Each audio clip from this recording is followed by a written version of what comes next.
How is AI going to change the healthcare industry?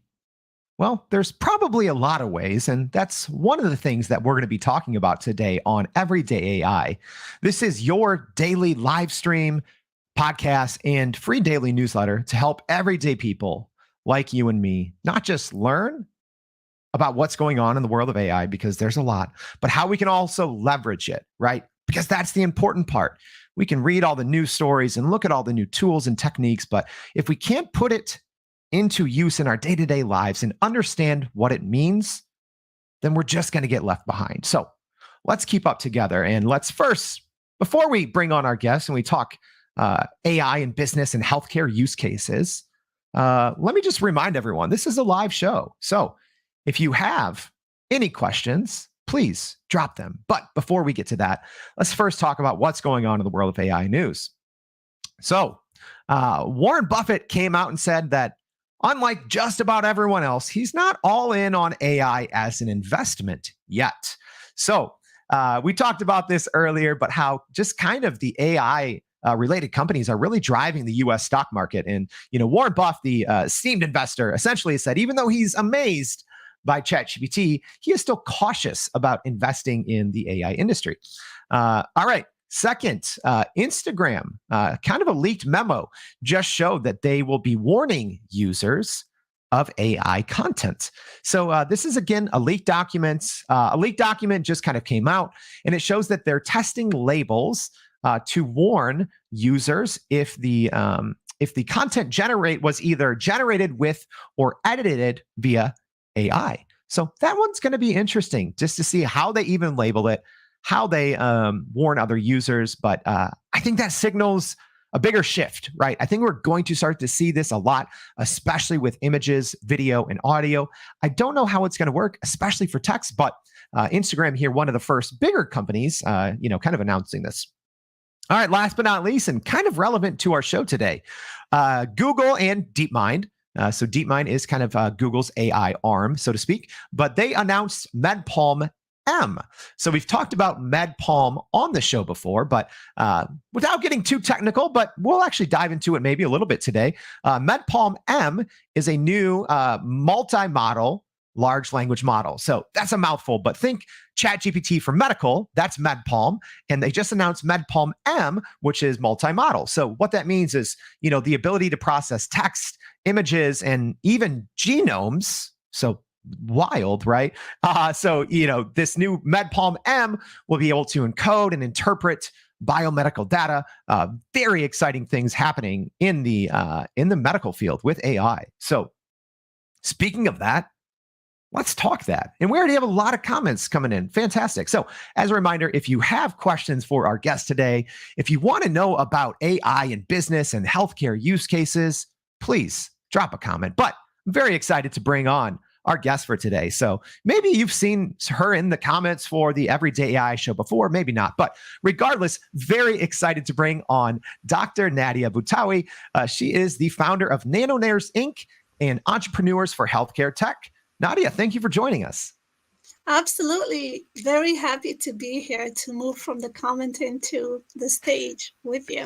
Yeah, absolutely. That's something I love about kind of the Everyday AI show is we have people not just even here as an example, we have Dr. Harvey Castro jump in the comments here saying glad to be here. He was on the show before, so Nadia, there's a lot of things going on in the AI world, right? It's kind of hard to keep up, even on a daily show, right?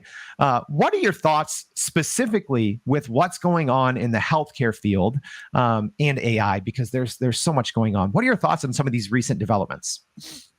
I think AI is here to stay. It's not going to replace humans, but a person who knows how to leverage AI will replace somebody who doesn't.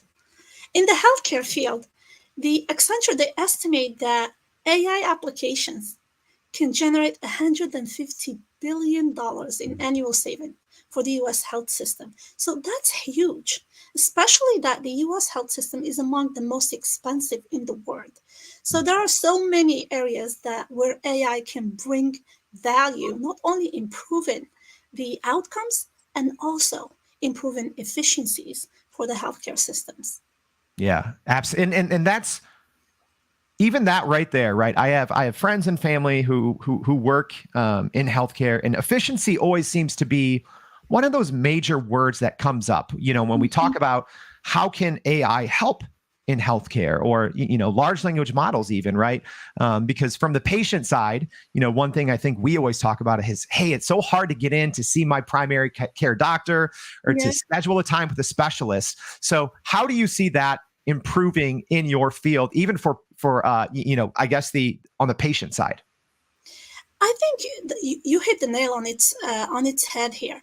I think AI can improve operations for electronic health records with using large data analysis to help the medical professionals identify the high risk patients and move from intervention medicine into prevention. So if somebody is flagged for some reason that they may have an asthma episode in the coming 6 months, instead of doing the intervention when they show up in the ER, they can be flagged to see their PCP, the primary care physician, or even a specialist, even before they get worse. So I think that's one potential application.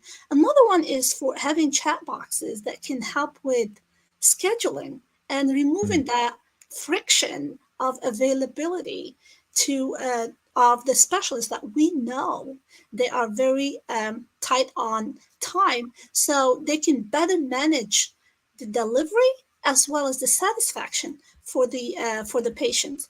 Another one, a lot of people, especially in the US, there is an aging population, and they would love to age in their homes instead of, in other facilities. And having those monitoring over time can help identify almost in real time their conditions, especially chronic conditions such as diabetes, heart disease, and so on, so they can get the care they need before it's too late.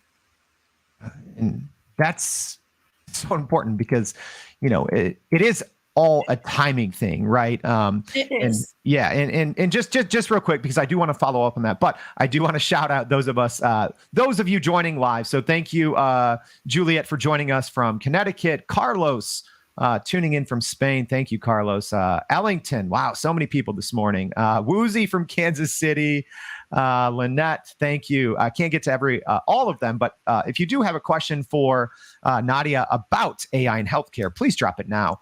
So one thing that you mentioned that I think is going to be paramount, really, and how we can actually use AI and all these advancements with large language models, but is caring for the elder, or not even, I'm not even going to say the elderly, I'm going to say aging people in their homes, right? Because that's a reality with the baby, at least here in the US, we have the baby boomer population is aging, and that's going to be a huge issue. So how do you, I guess, what would be your recommendation to people maybe who are starting to look for those options, and now you see all these advancements in AI, and I'm sure in the next year or two there's going to be options to somehow integrate or chat with a doctor like that to be able to care for your elderly in the home. So how do you see that playing out, and what advice can you give to people to balance the very personal level of caring for an aging person versus these new technological advancements?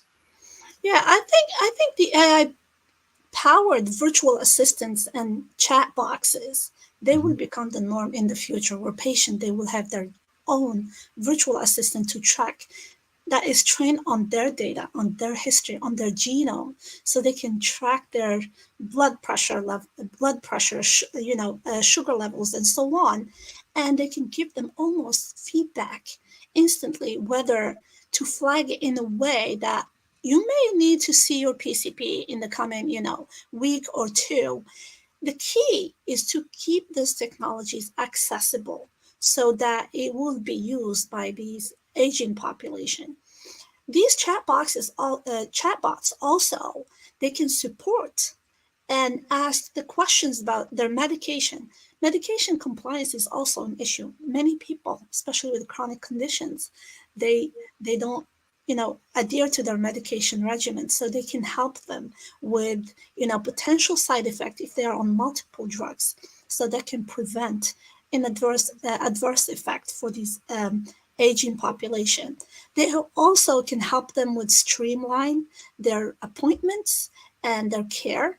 So I think another one in terms of wearables and so on, we will move from the wearable technologies where you have a device on your body Mm. to technologies that are within walls in smart homes. So they will monitor almost 24/7. And whenever there is a change in their patterns, it can directly send a signal to their healthcare provider to Yeah. contact them. So I think that's the two main applications I see. The key for technology is get feedback from the users that are going to use your technology. So it's based on the problem they experience, not your assumption of the problem they have. Yeah. So what you talked about there, Nadia, for someone like me, I'm a self-admitted dork. I love AI. I love data, but that's not the case for everyone, right? So when we talk about that future, right, where it is, your data is being monitored and you're able to have much more personalized healthcare and maybe almost like a chatbot that's trained on your data to help treat you, right? One thing that comes in my mind, and Ben here has a question as well, which I think is great, saying, is there a barrier or sorry, a higher barrier in healthcare to overcome mistrust of AI and hallucinations, right? Because for anyone out there who has used a lot of large language models, hallucinations are a problem where essentially you get inaccurate or just straight wrong information. So, when we talk about that application in healthcare, that's obviously something a lot of people are going to be worried about. Like, what if my personal, chat bot that's trained on my health data gives me wrong information? Like, how can we address that just as society? And, because it's exciting to think about, but obviously, big things to take into consideration. That's a great question. Thank you, Ben. I believe that for any advanced data analytics tool or AI, there should be some human oversight.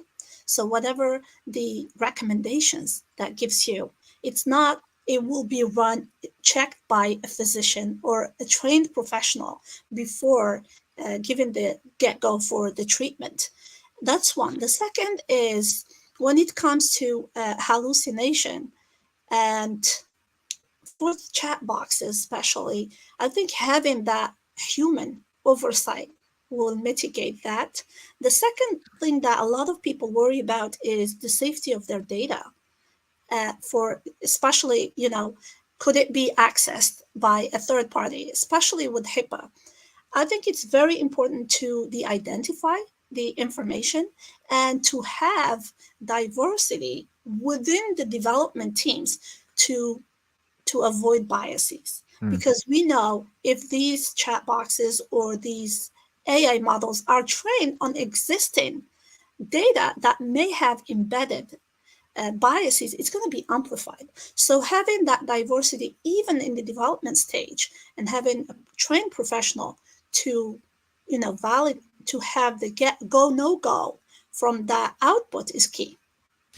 Yeah, and I was kind of thinking when you were talking there about just privacy and data, and kind of related, and I think when people are hesitant maybe about AI or large language models in healthcare, I think so many times when I'm seeing my primary care physician or something, that person is then just turning around and Googling something a lot of times, right? So even with that, is this, is using large language models in healthcare that big of a step forward if, so many times, physicians, nurses are just turning to the internet anyway? So I guess how different is it, or what other implications are there that maybe the average, patient may not be aware of, when starting to think of a future of more large language models in healthcare?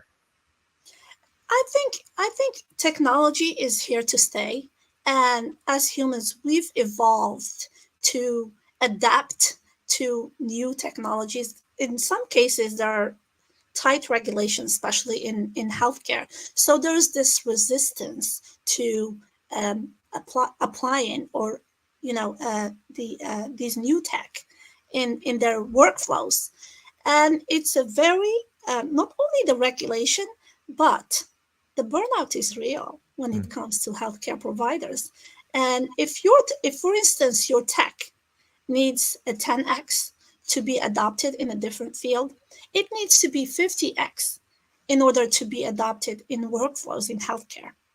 Because when you think about adoption, it's not just applying that technology, it's training the personnel, changing the workflows. So the cost of acquisition is not just that purchase initial price, the service maintenance, the safety, the HIPAA compliance, the regulation, it's way more complex. And because of that, healthcare is a little bit on the back end. They are not the early adopters of new technology because of that. Right. Which I guess, makes sense, because, when you think about your data and privacy, I think most people go to two things. They go to their personal health information and they go to their money, right? Which is maybe why we've seen maybe faster implementation in other sectors versus, some areas in finance and just medicine in general. So, you mentioned appointment scheduling is maybe one area that is, I guess, ripe for some innovation.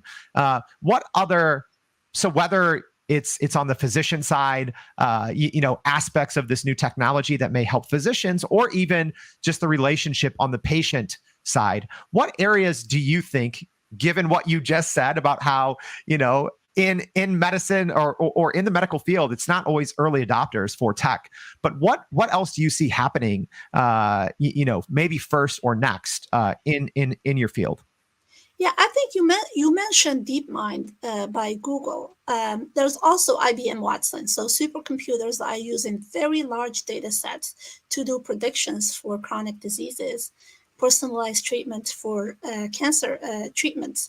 That's another area that will see a lot of advancement.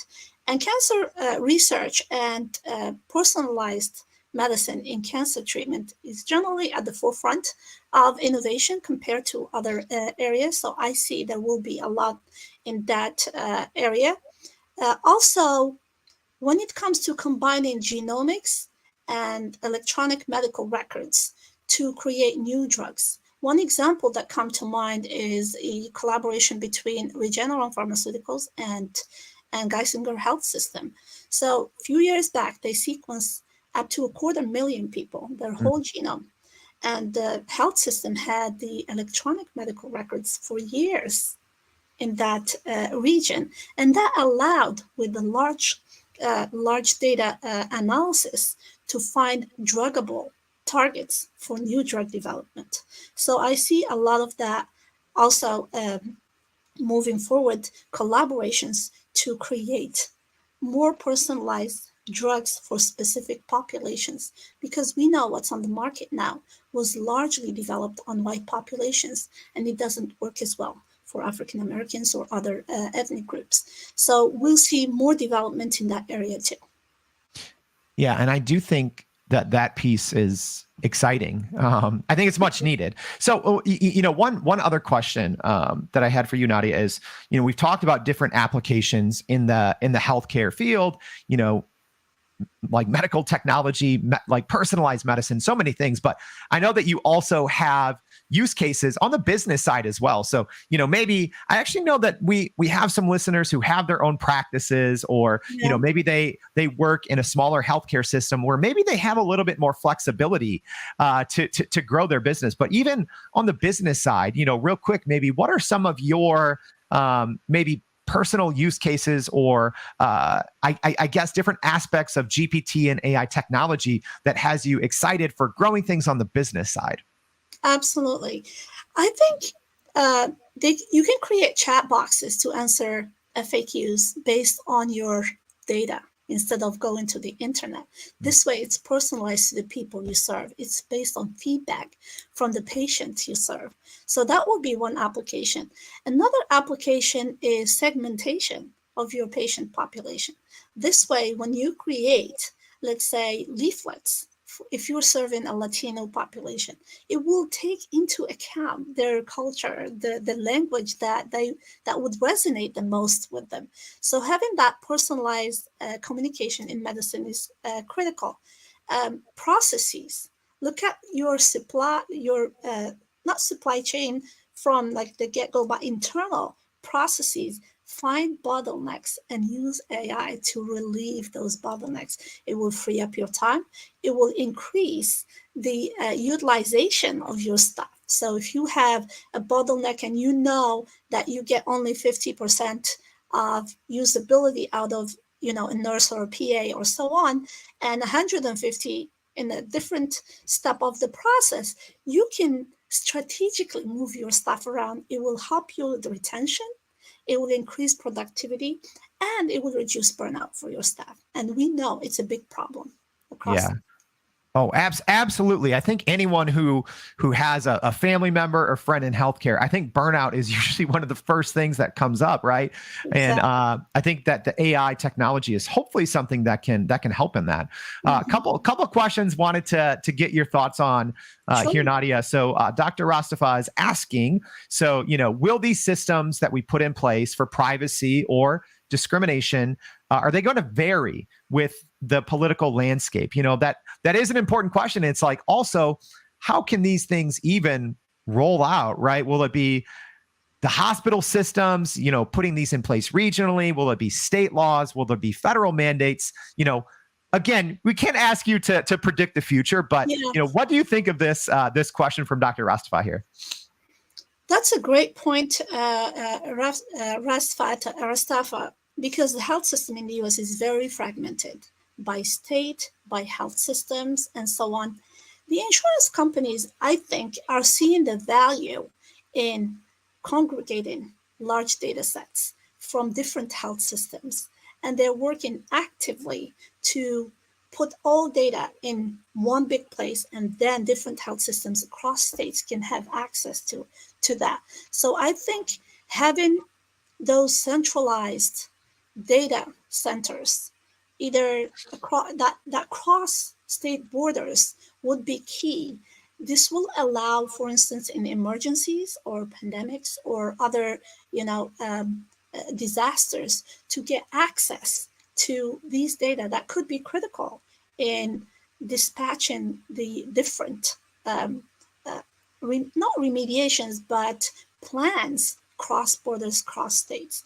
I agree that, there will be, because of how the US is set up, that each state will have their own, laws. But again, I think it's a combination of having local autonomy versus having access to larger data sets if needed, especially if it's funded by the federal government. Yeah, that's going to be an interesting one to see how it plays out, right? Because we hear all of these advancements in technology and, what we've talked about, like burnout, and it seems like a natural fit, but, like you talked about, it's not that simple to implement these things. It's not. And a lot of systems, they know that the value is in the data, and they protect their data. Yeah. And they're not willing to share it with other people.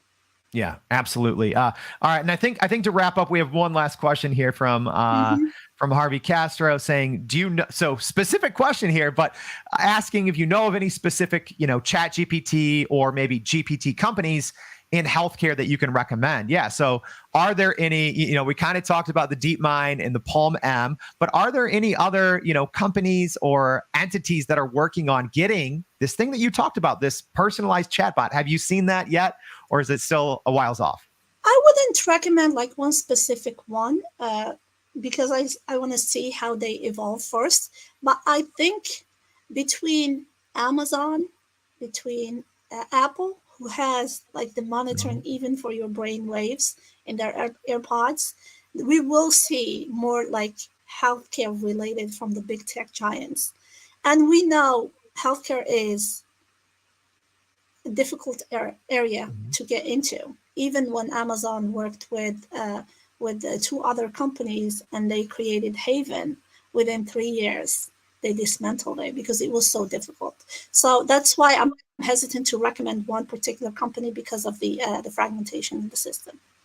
Yeah, that's a good point. And even Apple, yeah, I'm excited to see what happens there too. You know, they've been they teased kind of their Apple GPT, and like you said, they've been saying that they want to focus their AI on healthcare and wearables. So yeah, so many things going on. So exactly, and their Apple Watch monitors almost everything when it comes to healthcare: your heart rate, your walk, your patterns, and so on.